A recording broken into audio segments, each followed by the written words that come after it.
Halo sahabat Barito Street Official, gimana kabar kalian? Mudah-mudahan diberi kesehatan selalu ya guys. Kita jumpa lagi di konten kali ini untuk membahas 3 hal penyebab kenapa hujan es batu bisa terjadi. Setiap Desember hingga April, Indonesia diselimuti musim hujan. Bukan hanya air, tidak jarang yang turun bisa bongkahan es.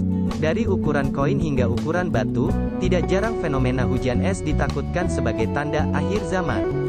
Sebenarnya, fenomena hujan es adalah hal yang lumrah dan bisa dijelaskan dari sisi sains. Tidak perlu takut, inilah penjelasan mengenai penyebab hujan es bisa terjadi.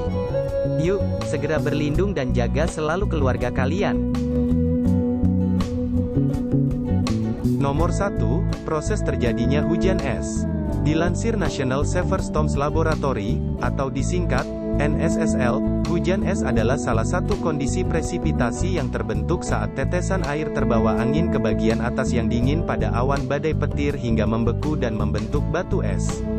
Makin besar intensitas angin, makin besar hujan es yang akan turun. Batu es ini kemudian terbawa turun oleh angin guys. Batu es kemudian sedikit mencair, dan sambil mengumpulkan tetes air tambahan, ia akan terbawa ke atas untuk membeku buat yang kedua kalinya guys. Jika air yang menabrak batu es langsung membeku, maka batu es akan berwarna keruh karena adanya gelombang udara yang terperangkap. Namun, jika tetes air tersebut tidak langsung membeku, maka batu es terlihat lebih jernih. Nomor 2, bahaya hujan es. Penyebab hujan es bisa terjadi, segera berlindung guys. Berbahayanya hujan es. Dengan siklus cuaca ekstrim yang terjadi terus-menerus, batu es akan terus membesar hingga tak sanggup lagi tertiup oleh angin ke atas. Jadi, hujan es turun saat awan hujan tak lagi bisa menopang berat batu es. Hal ini terjadi karena ukuran batu es terlalu besar atau angin tersebut melemah dan juga bisa disebabkan oleh faktor gravitasi bumi. NSSL memperingatkan bahwa jika angin cukup kuat, hujan es bisa turun deras hingga merusak rumah, mobil, hingga melukai atau membunuh makhluk hidup. Makin besar ukurannya, maka makin cepat batu es tersebut turun sehingga makin berbahaya.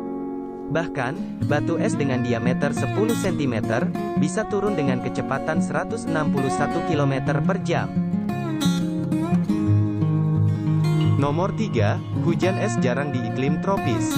Meski membahayakan, ada kabar baik lain. Hujan es ternyata jarang terjadi di negara-negara beriklim tropis dan lebih sering menyerang negara lintang tengah. Sementara kawasan tropis jarang terjadi, dan hal itu disebabkan karena atmosfer di kawasan tropis lebih hangat guys. Namun, hal ini bukan berarti hujan es tidak terjadi di negara tropis. Di kawasan tropis, hujan es umumnya terjadi di kawasan berdataran tinggi. Oleh karena itu, batu es lebih lama mencair sebelum jatuh ke bumi. Bayangkan jika batu es tersebut menghantam benda hingga makhluk hidup, wah, bisa benjol kepala kita ya guys. Maka dari itu kita harus selalu waspada dan jangan terlalu panik bila hal itu terjadi. Tetap berada di rumah dan jaga selalu keluarga kita ya guys.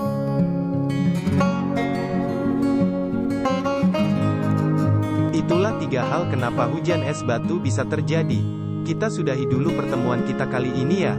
Oh iya guys, Mimin mau mengingatkan, jangan lupa untuk dukung terus channel ini ya. Jangan lupa tekan like, subscribe, dan lonceng notifikasinya agar kalian tidak ketinggalan konten terupdate dari kami. Terima kasih ya, thank you, I love you, no smoking.